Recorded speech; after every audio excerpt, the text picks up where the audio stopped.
Thank you, Mr. President. With me today, Mr. President, is one of my colleagues, Mr. Eli Advaita. And I also, Mr. President, ask unanimous consent that Mr. Boatner Calhoun, who is an intern in my office, be granted full privileges for the remainder of the Congress. Without objection. Thank you, Mr. President. I want to talk, Mr. President, for a few minutes about nuclear energy. President Biden, of course, as we both are aware, has called climate change a, quote, existential threat. He says it is, quote, the number one issue facing humanity today. Secretary Kerry, who, as we know, is President Biden's climate envoy, has said that climate change is a, quote, life and death issue. President Biden's national climate advisor, the Honorable Gina McCarthy, believes that saving the environment is, quote, the fight of our lifetimes. But, Mr. President, if you ask many members of Congress, not all of them, I don't want to paint with too broad a brush, but if you ask many members of Congress what they think the solution to our environmental issues is, they will probably respond to renewable energy. But if we're really worried about the climate, and I know we all are, we all want clean air. We all want bright water. I suggest that we also embrace nuclear energy. Nuclear energy is not only safe, but it is clean. And frankly, it can produce more power than renewables. Nuclear energy, Mr. President, as you know, creates little or no carbon emissions. Let me say that again. A lot of people don't realize it. Nuclear energy creates little or no carbon emissions. It also creates very little waste, an extraordinarily small amount of waste. All the nuclear waste that America's commercial nuclear industry has ever produced, ever, in the history of ever, can fit into a single football field to a depth of fewer than 10 yards. Now you compare that with solar panels, for example. Solar panels create 300 times more toxic waste than nuclear plants in order to yield the same exact amount of energy. Or compare the waste from nuclear power production with wind turbine blades. Wind turbine blades are very hard to recycle, Mr. President, and they usually end up in landfills. These facts are underreported, but the fact is that solar and wind power do have their own harmful impacts on our environment. There is no free lunch, Mr. President, as you know, and you don't get one now. There are pros and cons of everything. Solar and wind can't hold a candle to nuclear power when it comes to efficiency. That's just a fact. It takes more than 3 million solar panels or more than 430 wind turbines to produce the same amount of energy as the average nuclear plant. Let me say that again. 3 million solar panels, 430 wind turbines to produce the same amount of energy as the average nuclear power plant. And these numbers do not take into account that solar panels, as we know, are useless when the sun doesn't shine. And wind turbines are nothing more than expensive paperweights when the wind doesn't blow. Also underreported, in my judgment, Mr. President, is how safe nuclear energy is. Despite what some people may think, Homer Simpson does not run America's nuclear power plants. The industry is constantly evolving to make nuclear power plants safer, to make them more efficient.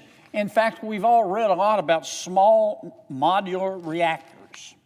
I'll just use that as an example.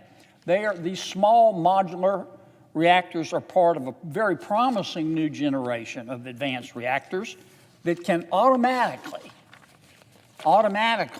prevent overheating.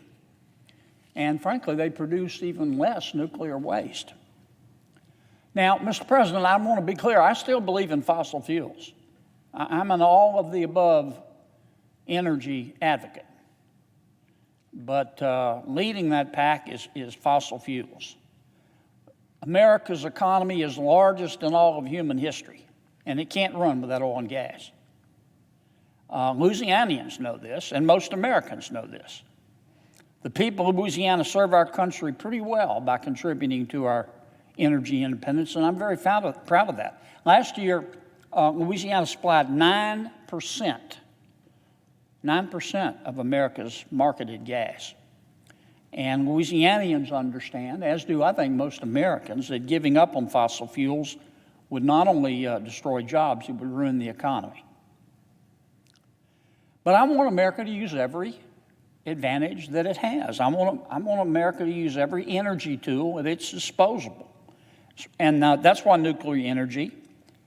I see nuclear energy as supporting oil and gas, not replacing it. I want to be clear about that. As supporting oil and gas, not replacing it. Since nuclear energy holds such promise, and it does, Mr. President, I'm hoping that my Democratic friends in Congress and my Republican friends in Congress, because I see this as a bipartisan issue, will lend their full-throated support to nuclear energy. I'm not saying that renewables don't have their proper place in America's energy policy. They certainly do. I'm not saying we should get rid of them. I'm certainly not. But we need to acknowledge that renewables have limitations. They have limitations that nuclear energy does not. There are disadvantages to renewables. As I said, there's no free lunch, and you don't get one now. Now, that for some people, that's a lesson that needs to be repeated. I take note, I say this gently, but the Democratic Party platform, for example, calls for installing 500 million solar panels, 500 million solar panels, and 60,000 wind turbines over the next 5 years. This will occupy a lot more land and actually create less energy than building new nuclear reactors. That's a fact. Some small modular nuclear reactors are roughly twice the length of the average school bus. Twice the length of an average school bus. Wind farms, on the other hand, can eat up more than 19 square miles. That's about half the size of Disney World. Half the size of Disney World compared to twice the length of the average school bus. If we succeed in blanketing our land with solar panels and wind farms, it's going to create more waste, occupy more green space, and ultimately weaken our economy. Again, I'm not saying no to solar and wind. I'm not at all. I'm saying yes to explore the possibilities of nuclear energy. President Biden, as we know, has a $2 trillion infrastructure plan. And I think, if nothing else, his infrastructure plan establishes the Biden administration's priorities. His plan does call for $61 billion in initiatives that includes investments in advanced nuclear technology. I'm not sure I agree on the amount, but I like the concept, and I find that to be prudent. But it also asks for 3 times that amount, $174 billion, to support electric vehicles, electric cars. I suggest that nuclear energy has more of a place in energy future, and it's something that we ought to talk about. Other spending bonanzas in President Biden's plan include a $213 billion investment to give 2 million buildings a Green New Deal makeover, and $100 billion to make our schools greener. These are not going to have a more meaningful impact on our environment than exploring nuclear energy. They're just not. I know, Mr. President, that nuclear energy sounds too good to be true, and I don't want to oversimplify the circumstances. Nuclear energy has its drawbacks, but nuclear energy is powerful. Nuclear energy is safe. Nuclear energy is clean. And by building up our nuclear power capabilities, the United States can create more jobs, the United States can strengthen its economy, and the United States can ensure its place as a world leader on energy. And we can do all that without reducing, or we can do all that while reducing carbon emissions. I hope my colleagues will come to embrace nuclear energy as the efficient, green energy source that it is, and that the United States Congress can work with the White House to improve America's standing as an energy juggernaut. Thank you, Mr. President. I yield the floor.